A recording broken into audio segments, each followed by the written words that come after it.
Yes, we're live. Oh my god. Yay! And you're live too. It all looks good. Let me switch to Discord. Welcome to episode 2 of Live Resonate with me and Amanda. Happy to see everybody here. Happy to see everybody here. Welcome live viewers who are tuning in to see this live. Welcome future viewers who are watching this in the through the YouTube video. And yeah, let's get right into it. Yeah, I think there's a I think I kind of want to talk about space. So it's like how like the cosmos affects people on Earth, because it's like I feel like there's a misapprehension at like the base of a lot of people's understanding, which is like Earth is like this isolated like field that isn't affected by anything outside of it, when actually it's like literally part of a galaxy and like swinging through space, and like that galaxy is part of like a universe and it's like all moving. And I feel like that is actually like, if you just think about it rationally, it's like that stuff probably is affecting us more than we're able to discern. And you know, this reminds me, it's like there on the 12th of October, which is like a week or something before this podcast, there was a solar flare from the sun that just like hit the Earth. And it's just like, and me and Amanda were reading some scientific papers about it, and people's personal geomagnetic frequency adjusts to the solar flare. So it's like, you know, just a little bit of a bit of, you know, scientific, not really related, but it kind of puts it in context, like that we're living in a real universe where like lots of different things are happening, which are hard for us to discern, even though they are happening and they do affect us in different ways. That brings up for me a couple of different things, because it's like there are these things that are happening at the physical level, and you run into this a lot as an astrologer, where people will be like, well, astrology is not real because the gravity of those things couldn't affect us. And that's like a very limited window of how to understand things, first of all. And then second of all is like a really non-inclusive understanding of what gravity is or how it works, because it's not like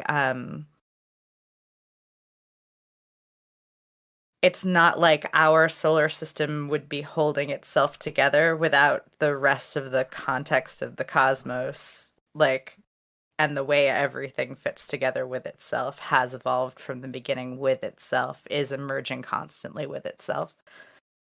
And then the other being that there's like the energetic density level, where like the interpermeation of the entire cosmos is present in every particle, and it's not really rational to attempt to extract anything from anything, and to look at the earth and say, oh well, this is separate from the cosmic patterns that birth us, from the way that physics righted itself into the, like, I righted like a ship, but like wrote itself like writing into the universe at the beginning, right? Like all of it is non-separate, and all of that like comes to the higher level of the cosmic understanding, where it's like, oh, these replicated patterns are like what we are, expressing themselves across different layers of meaning, connected to each other in different ways. Yeah, that I think is a good point that you mentioned. It's like everything has like, there was a start of the universe, and like now we're here, and everything's built on each other over time. And it's like in like shamanism as well, it's like, you know, like the land has the history, right, like contained in it, and you can access that history through like trance states or like journeying. It's like, and like re-experience the history that's like the memory that's like stored in the land. And it's like everything that you look at, it's like you can look at like how it was made and where it came from, and like the things related to it, right, on almost like a fractal level. It's like connected to a bunch of different things, and like that's what meaning is this like interconnection across meaning, which is like time going backwards. So it's like the meaning is built up through our experiences, and then the things we experience is connected to everything that built it up. So we're always experiencing these Mhm. like very, very dense like meaning layers to reality. And it's kind of like, you know, people who like live in like an industrial place, it's like, oh, I don't know why. It's I just like feel like shit when I'm living here. It's because like these meaning layers are just like Yep. existent, even if it's not like on the news. It's like living in an industrial. It's like like it causes cancer, is what they say, right? But like, the truth of it is that you're living in like this dense, like bad meaning all the time, which is like part of your being. Yes. That was essentially my thesis research, right? I went to a industrial city and studied its historic resonance and like the way that it gets carried in people's bodies and the way that it like is communicating across layers. Like a place that makes you feel sick is telling you all of the ways in which like there's a badness of fit in the way that like living on it has been created, right? And this is anywhere where you go where there's like this bleeding over of disease, or there's like a lot of environmental stuff, or there's just like a really heavy depression, like it is communicating specifically through its own shadow like what can be done to aid and heal it. And the dense meaning in the industrial area is so important too, because like everything in our environment, like we can take this to an object reading level. Like you look at a pen, right? And you have not only like the history of the invention of pen and the entire semiotics of pen coming to you, but you also have like the physical material, like the creation of the plastic, the workers in the factory, the shipping, everything, and all of it like crashing together into this like teeny tiny object. And then your entire space is like full of things that are dense with that level of meaning. And then everything is dense like that. Everything's just like that, and yeah, Yeah, I think but it's some of them are brutal. some of them are hard to deal with. Yeah. Uh, yeah, I mean, when you get crystals in the mail, I just go based on like what I intuitively sense about the thing. And it's like I don't have a lot of like theory about it, but when I'm receiving, like if I get a crystal in the mail, I know that if I like intend to like cleanse that crystal, and it's just like doing this, and it's just an intention put into the crystal to like get rid of like the energy of the person who was handling it before, and to get rid of the energy of it like traveling towards me. It's like when I look at that crystal after I've done that, it has this like brilliant clarity to it that it didn't before, and it just feels better. And it's like the things that I want to do with it feel better as well.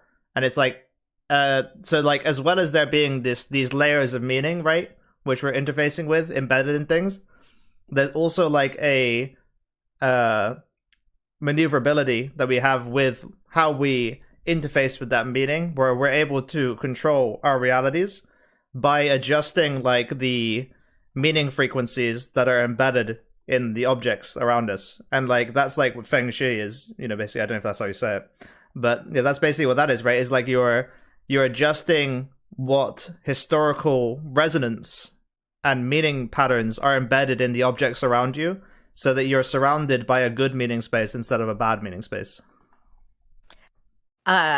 Extending this into the animus space and then into beyond that, like objects are people, spirits are people, people are people. And so like this object idea of maintaining these proper connections is translatable across like all types of being. Yeah. Yeah, and it's like I mean really it's like there's an essential polarization to the universe where some things are positive and some things are negative. And positive is like just based on like your experience of it when you're experiencing it. Positive, it's like you're creating energy when you're interacting with it. You're both getting energy from it. And it's like you're moving forwards. It feels like you're moving forward somehow, and it's like you're processing. Some people call it processing, or like expanding. It's like some kind of resonance, which just sort of like feels good in a Ascending is wholesome another thing. ascending. It's just like if it just Yeah. feels good on like a very wholesome level.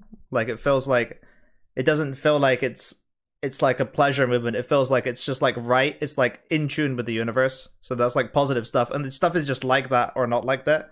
And some stuff is negative, and it's like these dependent connections that are like draining to your energy, and it feels like you're retracting back away from like this expansive, beautiful universe that you're like in tune with. You're like going out of tune with it. You're like desyncing from the natural flow of everything. And you know what anyone is trying to do if they want to lead a good life is connect to and create positive frequencies, right? Positive meaning layers, and disconnect from negative meaning layers. And that can be on like a thought level, that can be in like an object level around you. It can be, you know, with people if you want to be really brutal, you know, I'm not talking to anyone who's negative, you know, but you know, there's more finesse ways to do that where like you're only connecting with the positive parts of them at like the right times. Yeah. I feel like this is a good space to open up and elucidate because there's a lot of confusion around like once you start positive, negative, like, oh, do you mean that you don't feel sad? Oh, do you mean that you don't feel angry? Oh, do you mean that you don't talk to your friend who has depression? And this is like what happens in spiritual bypass space is people who aren't like discerning into what it actually means for something to be like positive and in alignment, and instead have like put like objective meaning onto like, oh, well, sad is a negative idea, which is not what we're saying here at all. Like, sad is actually like a feeling, which is a spectrum, which is an occurrence, which is a being, which is a bunch of other things that is part of living fully and expressing yourself. Um, Yeah, I don't know if you have anything that you want to add on that, but I just know that there's like a real slipperiness here that I want to try and help hone in on about like what does that actually look like, right? When something feels bad but is what you're supposed to be doing, maybe. Right? Like the process itself might be painful, but pain doesn't necessarily mean that it's bad. Pain might mean that the prior situation was bad. There's like a lot happening there. Yeah, it's an extra layer of discernment to reality where you can identify like directly if something is actually inherently positive or inherently negative, and somewhere in your body you know what's positive and what's negative, and it's just like forgetting like if you're able to discern it properly. Let's say you are. If you're able to discern it properly, you always want to connect to positive things and disconnect from negative things. So it's like that problem's solved in terms of what you do, and then the rest of it is like how do you discern it is like the question. And it's like discerning it. A negative thing is whenever there is force involved, coercion or like will, and it's like a lot of the structures in society are negative structures. So there can be a thing where people are like, oh, that can be negative because that's just like my life. But no, like a majority of like the hierarchical like structures that you're embedded in, like school and work, are like negative structures, which is why they feel like shit to be involved with. Unless you're interested in dominating and controlling a space, in which case you're a negative entity. Which is okay. You can be a negative entity if you want. So yeah, I mean, not spiritually bypassing. It's like it's not conceptual. It's something that you just know, and the way that you navigate through this, most people navigate through this, is intuition. So you just intuitively can recognize what's positive and what's negative, even if like you're being told by your rational mind. It's like, oh, but it doesn't make sense. Like, why would I do that? And then you do it. You trust your intuition, and it's like you're moving forward spiritually. Is the feeling? It's like you're expanding spiritually. And there's something in you, I think, which knows if you're doing something unwholesome versus wholesome, and it's just listening to that voice and connecting to the wholesome things and disconnecting from the unwholesome things. And I mean, this is like part of a lot of different spiritual traditions as well. I mean, it's like abandoning things like skeptical doubt, abandoning, like restlessness, abandoning, like tiredness when you're meditating. It's like these are like negative things that the Buddha has been like, disconnect from these. It's better if you're disconnected from these and connected to positive things like happiness and peace and ease, and like you can cultivate that through a meditative state, right? So practically connecting to a positive thing would be arousing like a heartful feeling in your heart, extending it to all beings, right? Entering like jhanic states so that you're merged with it.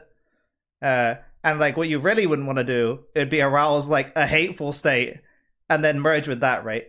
And that's like the specialized like Buddhist version of this, but it applies to everything on all layers.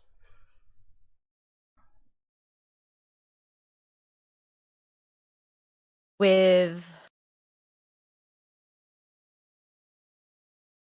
mentioning the merge thing, what that made me think about is a lot of this is sort of derived from our own conversations around like dependent connections versus sovereign connections, which is something that I got a lot of questions from people after the first podcast about. And like, how do we stay in relationship with other people? How do we have healthy relationships with people who we've been in hierarchical structures with, like our parents? How do we live in a society that is full of actually like really depleting, really dependent, really negative connections and like find and make positive sovereign ones so that we can thrive? I was gonna say also, society is actually full of positive stuff. Like Yeah. more positive than negative. It's just like the big standard norms are negative generally. I feel like, um, but yeah, I think that's accurate. yeah. And those are the thing is that those are perception controllers that are installing us with patterns that are Mm, like the primary way that negative entities that aren't like from karmic reasons attach into us. Like mm. the all of the social structure gives you a hole in you. The hole in you gives you a spirit brainworm. The spirit brainworm perpetuates its own pattern. And at the same time, almost everything that exists outside of, or even constrained inside of those patterns, is in fact a good connection. It's just the structures itself that like have to be reconfigured, dissolved. Our perception of them and our relation to them actually is usually enough in the dissolving to like be the liberating factor and create like new patterns, new perceptions, move you into a new universe timeline where you're connecting to the things that are positive that were already there that weren't available to your perceptions prior. Yeah, and I mean, yeah, the first step to disconnecting from something is observing it. So noticing that you're separate, noticing that it's something different to you. It's like, oh, these are my parents' patterns. Oh, these are patterns from school. These are school's patterns. It's like, these aren't me. And then once you notice they're not you, then you can abandon them. And then it's like they're just gone from your system completely.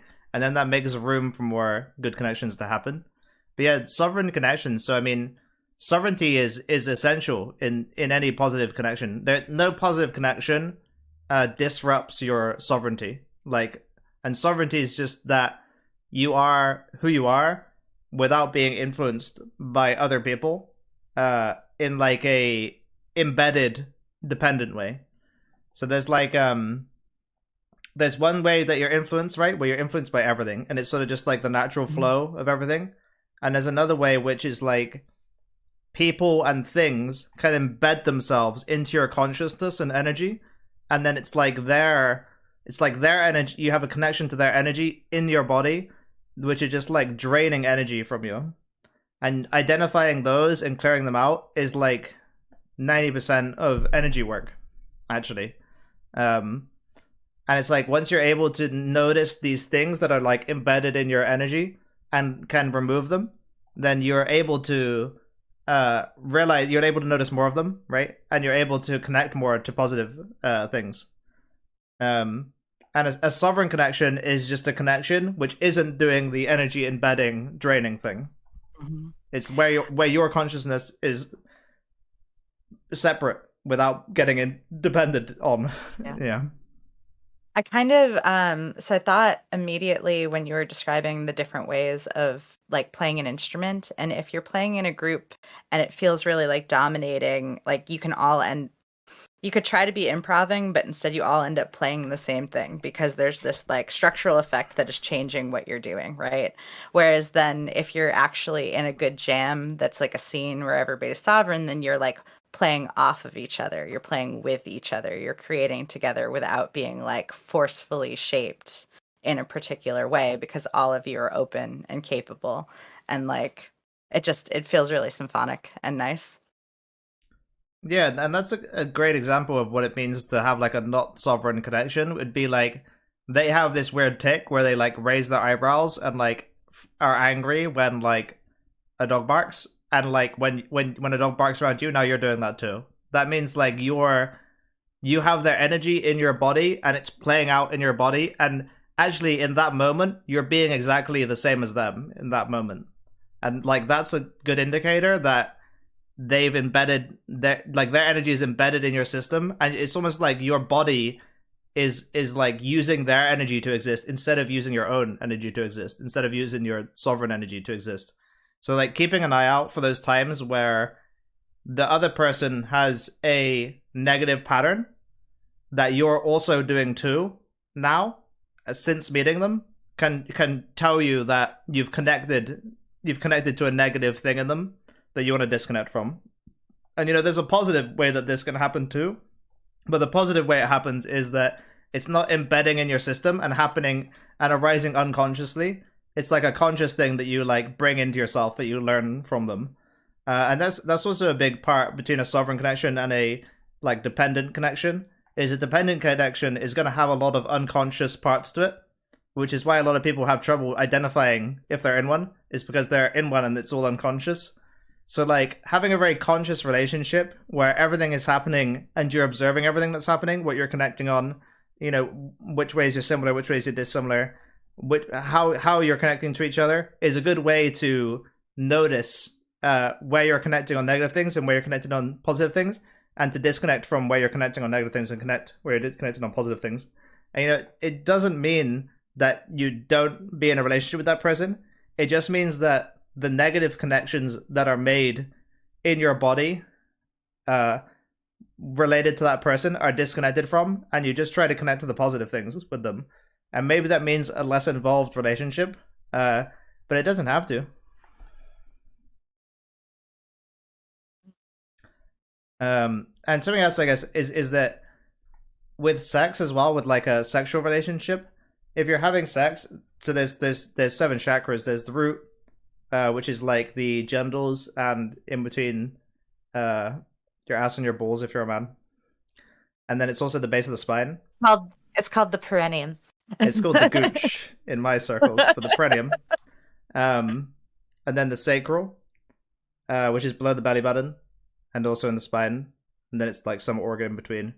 And solar plexus. Solar plexus is in the sternum. And then there's the heart. So that's just the first four. There's the throat, third eye, crown as well. But so when you're having sex, you want to, if you're resonating, so if you're connecting in the root, the sacral, and the solar plexus, but not the heart, that generates negative connections. So you connect in the negative parts of each other. And if you're connecting in the heart, so if you go from root to sacral to solar plexus to heart, then you're actually creating positive connections with each other. So what happens to a lot of people is they kind of have this like mindless sex where they resonate on the chakras. The worst one is resonating on the solar plexus without the heart, but they're resonating on chakras in these first three where they're connecting with the person. And it's like, what that looks like is that you're not fully opening up to each other and you're not loving each other. So the heart's like love. So if you're fully opening up to each other and fully loving each other, and I think the way that it's put is like, if you're open to possessing each other, it's like fully just like possessing each other, then you're resonating on the heart chakra. And if you're like locking down, then you're resonating in these negative places, actually. And it's creating negative connections. So yeah, not watch negative out. places, but creating negative connections. Yeah. Watch out. Resonate at the heart. It's way better.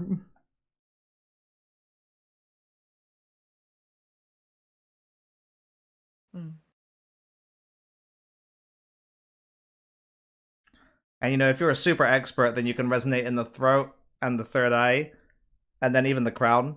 But that's like, whoa, you're really good at this. Yeah. So I think that a lot of people they're in relationships where it's first of all it's not conscious, right? So there's a lot of negative connections happening, which are unconscious for both people.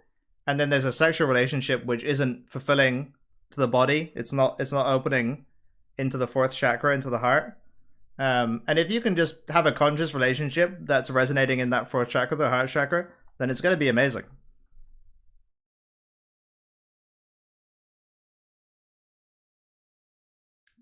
So I think part of this is also like in the discernment piece and in the pattern piece is recognizing and disconnecting from a lot of myths about what things are supposed to look like.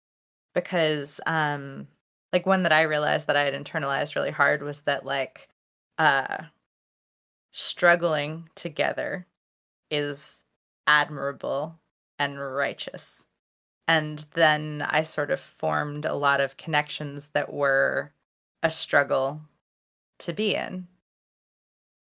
And it's been a revelation to realize that you can actually just like connect to people and have ease. And that in fact, ease is the way of the universe. And that if you're not finding ease, that that's a really strong signal that you are in like doing non-resonant things. But there's a lot of like judgment and mythology and social story that like being able to navigate horrible things well is what the good thing is.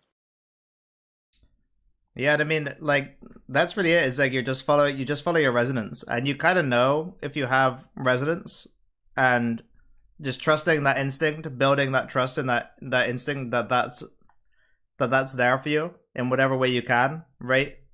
Trusting your body is huge. It's like if you're connected to negative things, your body is gonna be letting you know in some way, um, and it's like it's completely normal to connect to negative things. It's just part of life. It's just having that commitment to consciously recognize and disconnect from negative things is kind of how you open up space for connecting to positive things in your life, and resonating more and more with better and better things. Mm. Yeah.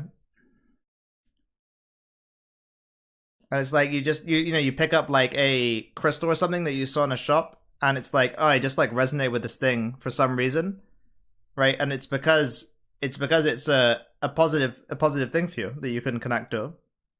And like the connecting, what connecting means just means that you're um like understanding something, and like resonating with something is connecting to it. And like feeling bad when you're around someone is connecting to them. It just means that there's a non-difference between you and them. So like if they're feeling bad, and then they walk into your space and then you feel bad, that means you're connected because you're feeling the same thing. And the same thing if they're feeling good and they walk in and then you're happy, then you're connected on this positive thing. That's great. Yeah, and Yeah. I think the fundamental thing here is that people get confused between, it's like, oh, connection is bad. It's like, no, connecting to positive things is good. Connecting to negative things is bad. And it's like the confusion where they think that connection is bad would be like, oh, I'm connected to negative things. Like, let me cut people out of my life and like escape from connection completely. And it's like there's a finesse to it where you're able to identify which parts of your body and your meaning layers and your narratives are connected to negative things, and you're able to like micro adjust it so that you're in a better place. And like that's kind of what we're talking about at the start with the crystals as well. It's like, and with the history layers of meaning that you're interfacing with, it's like you're always kind of walking through just like these dense layers of meaning, and there's always opportunity for you to make conscious, observe, and identify negative connections and disconnect from them, and to merge with positive things in your experience, Yeah. in everything that you're experiencing. And like just making that commitment internally to connect to positive things and disconnect from negative things is absolutely huge for your well-being.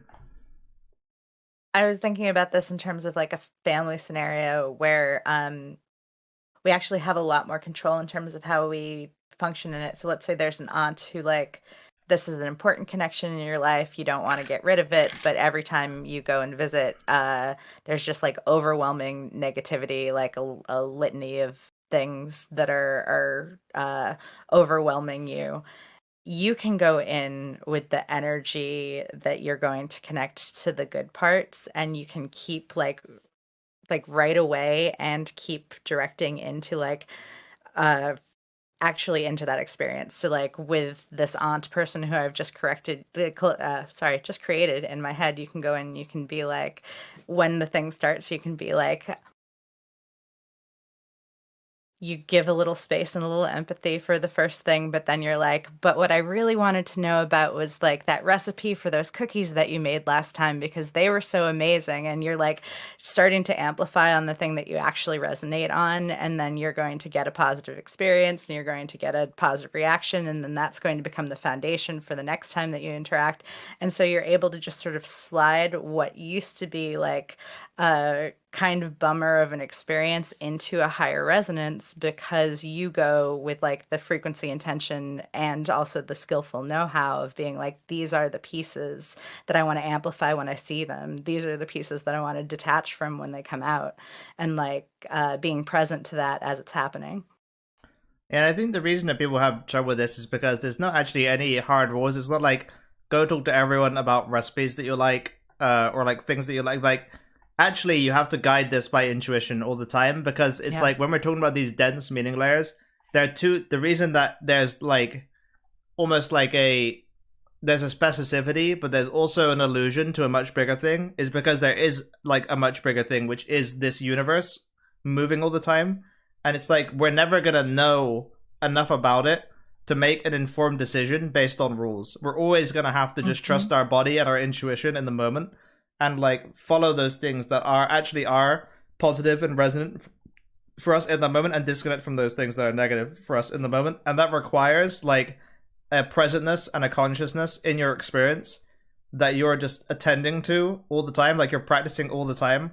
It's like that's what you want, and the more that you project into the universe that that's what you want, the more that that's what you're going to get. Even if it's like, you're having trouble actually making things happen immediately, if you're like vowing every day like, I'm going to connect to positive things and I'm going to disconnect from negative things on every level, I'm going to connect to positive thoughts, I'm going to disconnect from negative thoughts, I'm going to connect to positive feelings, I'm going to disconnect from negative feelings, I'm going to connect to positive people, I'm going to disconnect from negative people. It's like you're just like running those rhythms of meaning into your mind, body, and spirit, which is kind of what like the Buddha's trying to do with like these conduct rules, right? Is to connect to the positive things, don't connect to the negative things. But like on a more intuitive level, everything's gonna be great. Um, I just wanted to admit, it's like earlier today. Um, yeah, I was kind of walking, and I kind of had this experience. Well, it's kind of like my default experience, but it's like when I'm walking, I'm not walking uh like it's not like a person walking. It's like there's a gravity which is almost like moving every motion of my body, and like it's almost like it's like a meaning gravity. So it's like you're moving, it's like the things that are drawing you towards them because of like this causal nature of the universe. So it's like the universe has this causality to it that's also a causality of meaning. So it's not like there's a person who's like managing their meaning and like moving things around to decide to do stuff. Like meaning has its own momentum and it's just like moving you all the time. And you can recognize this very directly. Like whenever you try to change a habit or like an inertia, like something you've been doing for years and years, it's like the meaning is it like the gravity of that thing is still moving you, even though you're the one, you're thinking to yourself like, I'm a person and this is a thing and I can change it. Actually, it's like you don't have any control at all and everything's just like moving by itself. So um part of that is that you want to be able to create like meaning momentum, which is like what vows and commitments are. It's like recommitting to a vow and a commitment. It's like Hmm. even if like your body, mind, and spirit aren't responding to that like intention immediately, it's gonna be able to build and build and build and build as long as you stay committed to it. And then it's like all of a sudden, you're living a life where every part of you is in alignment with that. Yeah. There's something really interesting here because it's like knowing what type of creature you are in terms of vows and commitments is really important because for some people like making their own is going to actually create the most gravity for them because they're because that autonomy is what drives them. And then for other people, like tapping into a larger current of gravity, like Buddhism, like you mentioned earlier, where you're like, I'm going to align myself specifically with the precepts and I'm going to like catch that flow and be inside of it, is a more effective way to get like meaning gravity behind you. But for some people, that actually like instigates a block where they're like, whoa, I didn't, which is also an opportunity to work and find a bunch of other stuff that you can unblock so that you can continue to flow, etc. But like, yeah, relating to the meaning gravity that you're creating, there are a lot of different opportunities that you can partner into, because there's like everything's constantly moving. You have the culture, which has its momentum, which has meaning gravity behind it. You have the uh, an esoteric structure that has meaning gravity behind it. You have astrology, which has meaning gravity behind it. And all of them are opportunities where you can partner into something and allow the extra momentum to help you with the inertia of the thing that you were already enrolled with. Yeah, those things that are gonna be having meaning momentum for you, and this is like a big misconception actually, those are usually based on stuff like past lives. So like this current lifetime is like the things that you resonate with and don't resonate with aren't really based on being born in this lifetime and going through your years of life. They're based on this huge like meaning layer of history of your personal like mind, body, and spirit that's been reincarnated over and over and over again. So it's like that's why it's you can't rationally discern like what's going to resonate for you and what isn't, Yeah. because it's built on this gigantic fractal of past lives that you've experienced. And like There's actually yeah, go oh ahead. there's actually like a neat shorthand here where if something is easy to change, then it's from this life. And if there's something that you want to change but are finding it like difficult to do, start looking in past lives immediately. Like if I wanted to stop drinking tea and start drinking coffee and I could just change it, then that was just a thing. That had nothing to do with anything. If I wanted to change it and I couldn't, it would be like, oh, when was I involved with coffee? And like, what was the problem that was happening? And it would arise, and I would be able to change those connections at that level. Yeah, and I mean, Manny's like an amazing shamanic journeyer and just like experiences all the past lives directly when she does this. But for me, it's like just inclining towards looking at like past life meaning is enough for me to get some leverage on things that are difficult to move and be able to move them. And it's like I kind of get a sense. I'm like, oh, that was I can tell that was like related to a past life, and like maybe I was like this thing. But really, like, when you just if you're just being pragmatic, it's like going into that history layer of your own being is just kind of like how you move things that are Hmm. difficult to move, and you don't need to like experience it all one to one and like have a deep understanding of exactly what's happening in that past life. It's like you can just do enough to be able to process and work through the thing that you want to, and then it's like it's processed and worked through. And like, yeah, I just worked through a past life thing, but it doesn't have to be a big deal. And it's not a big deal Yeah. for Amanda either. It's she's just a natural. Hmm. I do think that that's a good thing to point out too, because like there's a little bit of like in past life you're in like what's important about it. What do I want to say? It's very easy if you're someone who's perceiving it for the first time to get romanced by what you're encountering. Like I've worked with people who are like, "Oh, this life," and it keeps coming up, and it's like, well, it keeps coming up because there's one stuck point inside of it, or maybe three. And when you pull those out, then that life isn't going to come up because you're going to be non-separate from it. Because like the problem here actually is the tension that it's creating across your entire rhizome of being, and that's not desirable, and falling into this as a romance isn't actually how you relate to the thing that you're working with. Yeah, that's a really great point. It's like everything that you're experiencing, including past lives, is an opportunity to process and work through, which means like disconnecting from negative things and connecting to positive things. And like what that looks like is that instead of that past life being something which is really important to you, it becomes just another integrated part of your being that's part of this natural flow that you're just like resonating with. And like you can do that um as just by working through it, and it's like you don't actually need to be enthralled by it. You just need to use it as catalyst for your personal self development, so that you can polarize more positively in your overall being. Um, and so there's kind of like, no, some things are sticky, and some things are really hard to deal with, and some things are really easy to deal with in terms of like processing it in your being. And yeah, you can go to past lives, but if you're going to past lives and even then you can't really work through it, then it's probably a negative dependent connection that's embedded in your body, and it's not your energy. So all you have to do, if something, if it's not a past life and it's not you, and this is just a good check to do anyway, just check that it's not someone else who's connected to you.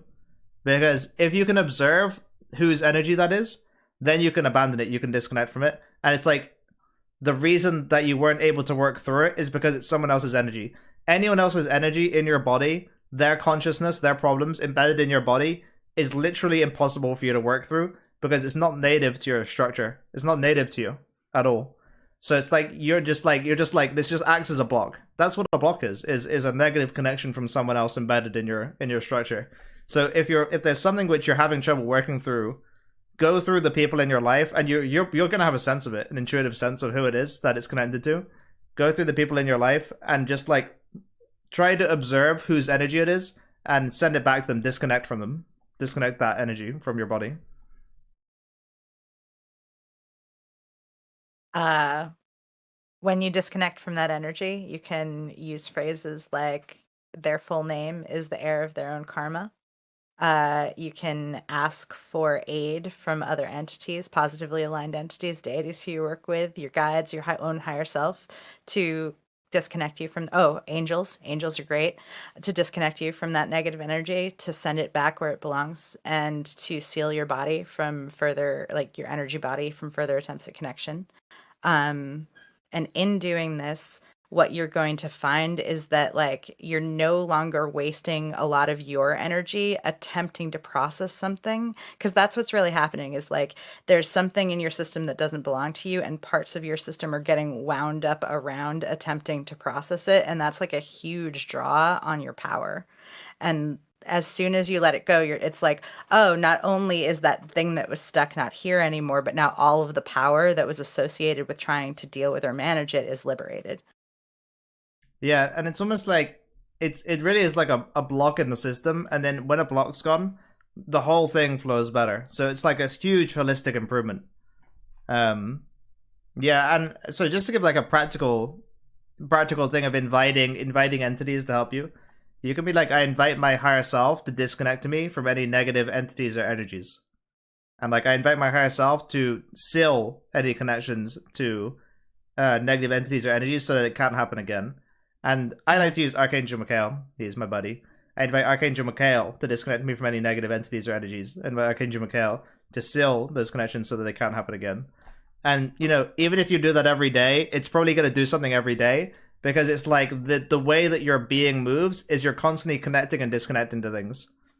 And it's like it's actually hard, you know, as a person by yourself to identify them and disconnect from them.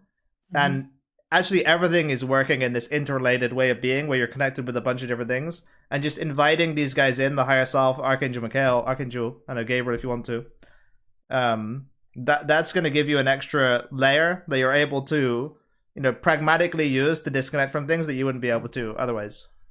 So there's actually another really important thing here is that, and there's constantly positively aligned entities who are waiting for you to ask for them to help you so that they can help you.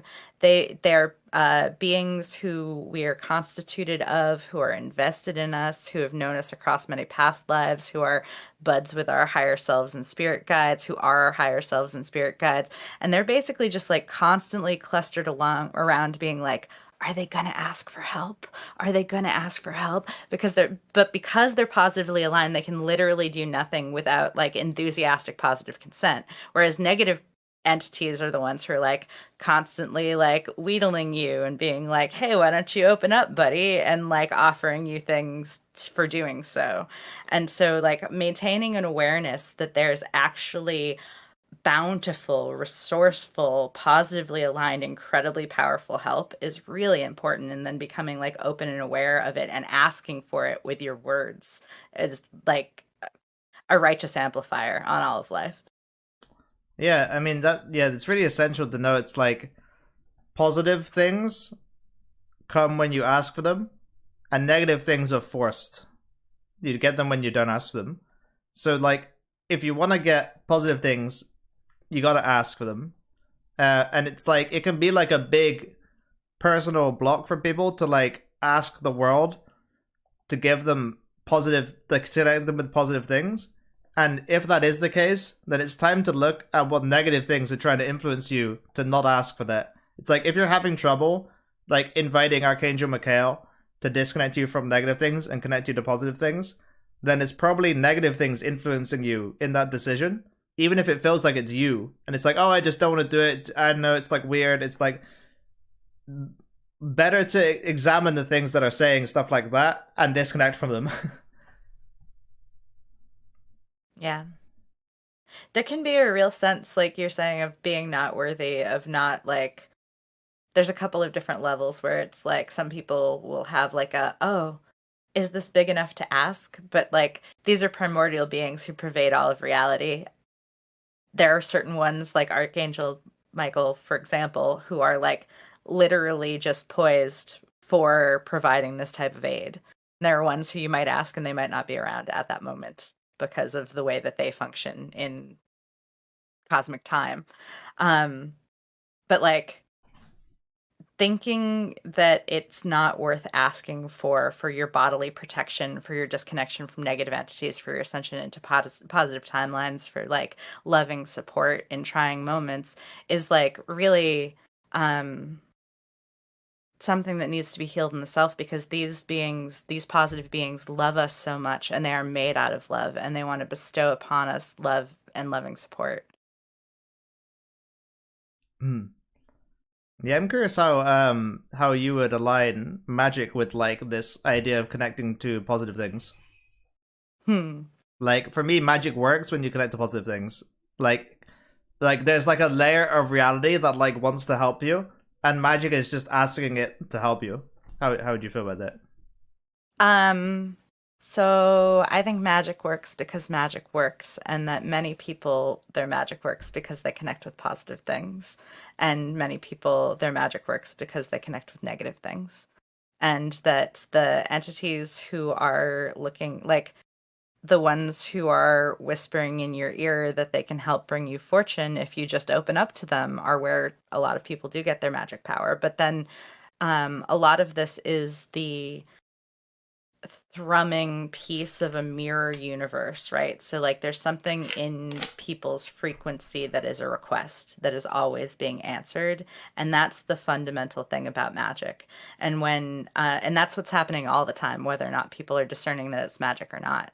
And then when people are practicing magic, what they're doing is they're turning up the way that they are creating that mirror for themselves. And I really do find that uh it works along any avenue, but it's creating positive timelines, amplifying good, connecting with good things when you are connecting with good things. Um, but yeah, I don't want to say that there aren't dark wizards out there with a dark compact with a dark being who are getting tons of money and power, because there are. Yep. And they're going deep on the negative. They're going a deeply negative, hateful, terrible Yep. existence. But you know, that's what some people do. And other people do positive things. And if you want to do positive things and have a happy, loving, nice lifetime, then I recommend the positive for sure. Yeah. Um, yeah. Uh, oh man, I was gonna say something I totally forgot.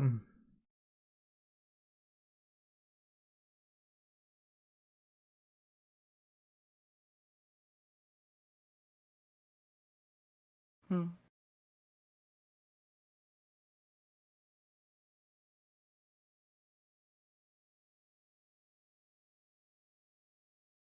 Yeah. What I would call like it's like that thing where you're always asking for something. It's like your being is always receptive to something. It's like being open to something. So like Mm-hmm. the more you can open yourself to receiving, connecting the positive things, the more it's going to happen. The more you open yourself to connect the negative things, the more it's going to happen. And this like openness is something that you have direct control over. And like the way that the way that if I like look back on how I became like enlightened, it's like I was just open to it. And as soon as you're open to it, it's like you're just getting funneled it by like positive entities as much as they're able to give it to you. And it's like you can tell how open you are to something by if it's happening or not. And if you're open to something, it's equal to it having happened already. Um, so that's how I would talk about it. It's like how magic is, right? And that's really how like everything is. It's like what you're letting in versus what you're closed off to. Mm-hmm. Um, a lot of magic is moving yourself along world lines where, like, going from a reality of perception where certain things can't occur into a reality of perception where certain things can occur. And part of that is recognizing that the universe is infinite and surprising, and that therefore, like, the things that we are wanting to perceive or experience can be invited into us through that openness of perception. Yeah, and like behind every thought that you're not able to get something is a misunderstanding of the inherent infinite aspect of reality, because everything in the entire universe is just infinite. It's just infinite. So it doesn't have any stopping point, and it's constantly expanding and changing in uh, an infinite amount of unique ways. And like the limited like human assumption that you're kind of like built in with is that there are limits to things, but really there's no limits to anything. There's no limits to what like being you are. There's no limit to like understanding to knowing. There's no limit because there's no limit to the universe, because the universe is this infinite thing. And like spirituality, right, this path to enlightenment is just more and more um getting rid of the distinction between you and the like infinite universe that's already there. And as you're able to peel away those layers of separateness that make you feel like you're distinct, the more you're able to access the infinite abundant reality of any possibility that you could possibly imagine already being the case and already being part of this infinite universe that you're experiencing. To full circle us back to the dense meaning fields, I had a realization that was similar to this a while ago, where it was like about that pen, right? Where the pen itself is infinite, where your inquiry into that pen and the density of its meaning field could, in fact, be the rest of forever. And then that breaks down the barrier between you and it because of the shared infinity that happens across, where it's like, oh, now I'm like really peering into myself, even though I started peering into the story of how this thing got manufactured. Yeah, that's beautiful. Yeah, and it's like there's also why people who are obsessed with self work and like who are overly it's like the only thing they want is to connect to positive things and disconnect from negative things. Um, actually don't have much momentum in their being without the additional layer of like being more connected to this infinite universe, is because if you're not connecting and realizing that the universe is infinite in everything, then your possibility space is super limited. So it's like your life becomes like only being interested in like good food and like good friends and good places. And actually, you're not in the natural rhythm and easefulness and like flow of the natural universe, because you're not extending your perspective to this infinite layer where anything's actually possible. Um, and yeah, with what you say, it's like you can dig into like your being and find things to process and work through infinitely. And it's like the goal of life isn't to get rid of all of your trauma or like process everything about yourself so that you're just like this perfect being. It's to realize that everything's infinite and to be at peace with that infinity. Mm. Beautiful. Thank you. Mm.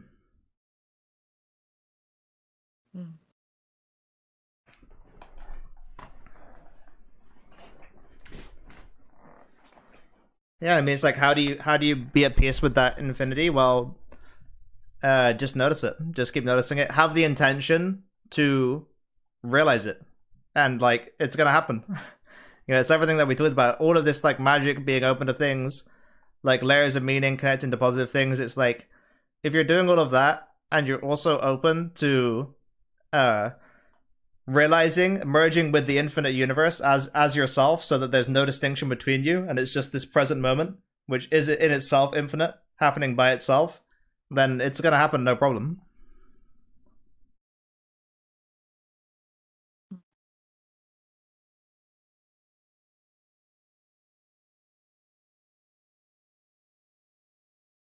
Yeah. And there's something I want to mention about that as well. It's like questions. If you're able to generate a question, then you're able to get an answer.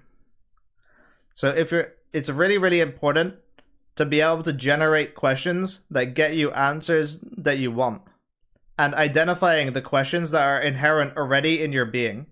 Because it's like the same way that there's a meaning structure, which is your being, there's also a question structure that is your being, which is like all these parts of knowledge and meaning and being that you haven't yet understood. And if you can pull out those questions from your inner being and give it to someone like me or Amanda and get the answer, that's a huge, it's like such a quantum leap from where you were before, because it's like you weren't able to access that information with the way your being was, and then you got like this resonant connection from someone who just wanted to help by giving them the question. It's like boom, now you're connected to them and all of the positive things they're connected to through this knowledge that you wanted to understand. So it's like for me, inquiry, or like finding questions that can connect me to new meaning layers and like expand the infinity that I was already seeing, right, helped me realize that it is infinite. Because it's like as you connect to more and more and expand to more and more, eventually you're like, wait, is this ever going to stop? And then you realize it's never going to stop. Yeah. Two things coming up for me. One is one time I was at an event where I was sitting with a Dogon elder, and they are Kemetics, so Egyptian esoteric knowledge and wisdom passed down through tribal lineage and training. And he said that the main focus of their training is improving the quality of question that you are to the universe. That's amazing. Right? Yeah. So I really love that. And then the other thing is talking about this infinity. Like for me, everything and nothing button up together, right? So like once we're in infinity, we're also in nothing, and that's like the move of the universe where it's just like, okay, beautiful. Everything, nothing, all of it. The in breath and the out breath. Yeah, I mean, there's an illusion, right, that like there's everything and then there's nothing, but it's actually infinite. So it's like Yeah. everything and nothing, even that duality where you're containing reality and everything and nothing, is a limitation. And like this is kind of the thing where it's like stopping conceptual thought, or stopping believing that conceptual thought is real and letting that create your reality, and instead connecting to the reality that's infinite. Because any concept, any duality is going to be limiting you in an infinite space. So you want to never be limited, and you can do that just by stopping the concepts.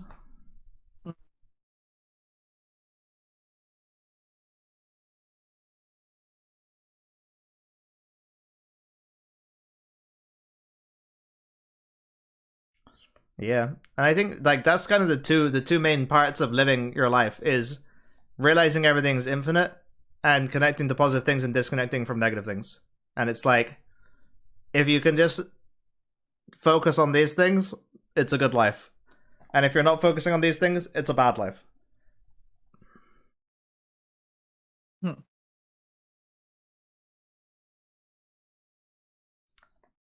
Yeah, because if you don't realize everything's infinite, there's just a lot of inherent suffering, and that's kind of what the Buddha meant by dukkha. And if you're not connecting to positive things, then you're unconscious about your connections, and you're connected to a bunch of negative things without realizing it. And it's kind of like not being connected to positive things and disconnected from negative things is an inherently dissatisfying part of reality, because reality kind of wants you to choose positive or negative and commit to it. And it's like, if you're not committing to it, then it's like you're just gonna keep getting like this like plain like dull like grayed out existence that just isn't, it isn't enjoyable and it isn't unenjoyable. So I would say, bit of controversial, at least choose positive or negative. And I would recommend positive, and it's a lot better. But it's like choosing negative is better than choosing like this like monotonous like empty life where you're not being conscious about what you're connected to. Yeah. Well, I think that that's sort of like again, it's a little controversial. There are higher densities where all of this was agreed on and it's being integrated into itself too. Where, so if you had negative alignment and that was just like the momentum of your entire being, then living in this gray space is like uh, living out of your discernment and out of alignment and creating all of this karma that is against your being. And the actual thing that's supposed to be happening is that we're supposed to be like pulling apart and polarizing into like separate universe experiences, like on the negative and positive. Like a something that commits to being negative is never going to be able to enter into my perception in the way that if I'm fully committed to being positive. But where we meet in the middle and do harm to each other is that like space that we're all spending our time like seething inside of. Yeah, like a lot of the disharmony isn't that there's negative and positive, it's that people aren't committing to negative or positive. Mm. And I recommend committing to positive. It's a lot better because Yeah, positive's like you're being helped by everything else that's positive, and negative is like you're dominating and controlling everything else that's negative, so that you're like the top dog. And being helped is way nicer than like trying to control and dominate. It's like the tool is hate or the tool is love, fear or love. I mean, that's like the classic distinction, but that's really what it is. Um, like and it's like using love as a tool to expand your being and grow. It just feels better, and it's like you're connected in community. You're with people who love you as well. It's like you're expanding your connection with everything else together. It's just a more beautiful experience, in my opinion. it's true. I think so too. But it makes me wonder, so like let's say someone's having a 3D experience in the gray space and they recognize that their momentum is committed to negative attachment, but they want to be good. What do they do? They can be good. You just gotta. It just takes a lot of work. It's like just takes a lot of work because you got to disconnect from all of those past lives where you're doing negative things, and you got to reconnect to positive things. So it's just a lot more processing and work where you're Yeah. actively disconnecting from all these negative things that have happened to you before and you've done before, and all these negative entities, right? All these people that you've connected to in past lives, and these entities played into past lives, which have been part of this whole process of your experience being negative, that you have to now disconnect from and connect to positive things and get this new like heartful experience. So it's just more work, but it's definitely possible. And I'm guessing that most people aren't. You're not so far gone that you're not able to go back to. Everyone's always Yeah. able to go back to positive. Just it's just harder for most. And actually, I think being in that place and committing to connecting to positive is probably you'll probably get the positive faster than someone who's in the gray space and can't really discern between positive and negative. Mm. That makes sense because a lot of people, myself included, have maintained negative connections out of sense of it being like good, nice, or pro-social. And it's just the lack of discernment where it's like, oh, if I like give too much of my energy to this person who had a really hard time but is actually like not interested in like helping to righteously amplify this into more positive energy and is instead just a drain because they're not working on their block, I'm just feeding them, then it is the disconnecting of that. But that's like that gray space that people spend a lot of their time in slash many lives in, even because it is storied as the thing that we're supposed to do. It does seem really admirable, but it isn't helping anyone. It's literally not helping the person who you think you're helping, and you're probably dwelling in the near enemy of compassion by having a lot of pity for them. I mean, here's the thing: if you connect to a positive, if you connect to a negative thing, then it's mutually negative. So you're both Mm. connecting to more negative things by doing that. And if you connect to a positive thing, then it's mutually positive. So you're both connecting to more positive things by doing that. So it's like you can connect to negative things, but just know that you're spiraling backwards into separateness when you connect to a negative thing. You're moving away from positive. It's like it's one or the other. And that's like just the harsh reality of how it is that you can't have both. You can't have negative and you can't have positive. It's like you have to choose one. And actually choosing one, like disconnecting from negative things means you're able to connect to positive things. And there's yeah, it's like there's all these norms which are like, no, negative things, it's kind of fine. And you can see how in culture where a majority of the structures are negative, that would be a pervasive narrative that would want to keep continuing.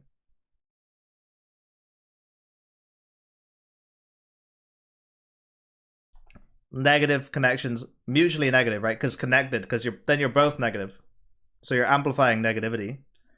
Connected positively, you're both positive, you're amplifying positivity. So you just want to always be connecting to positive things. And if you're connecting to a positive thing in someone and they're resisting it and they're trying to go towards the negative thing, maybe you don't want to talk to that person. I was just going to say, when we're talking about the social structures and doing like connecting to positive and like actually being in discernment and sovereignty and stuff, you got to be ready for the fact that there may in fact be some weird energetic slash social pushback where people are like not happy to hear what you're saying or try to control you further.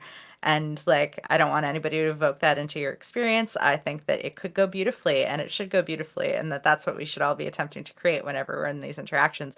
But sometimes that system and its patterns are going to try and control you. And those are the moments where it's just like, I just have to recognize sovereignty. I just have to know that like this is my bliss impulse and that it guides me through everything. And I have to know that it is my righteous connection to make to good, positive, aligned entities and relationships and places and beings that will support me through this, even as this negative uh, connection is attempting to dominate me back into its structure.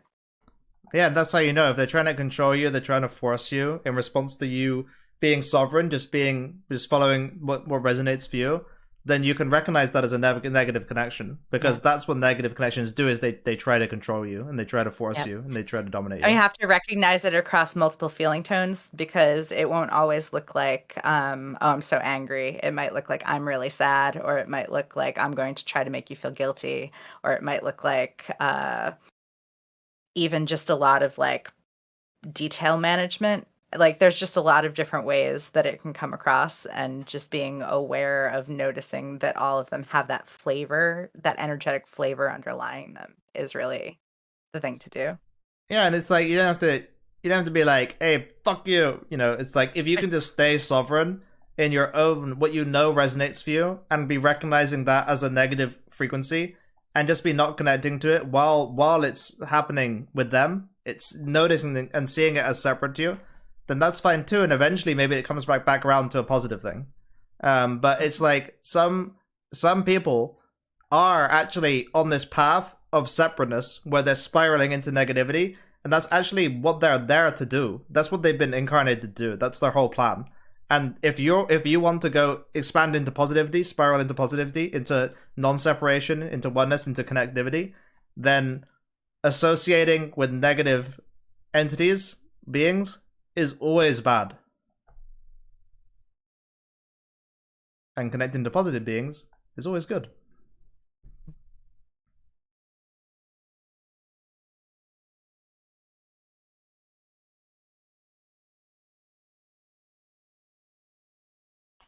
Are we out of things to talk about?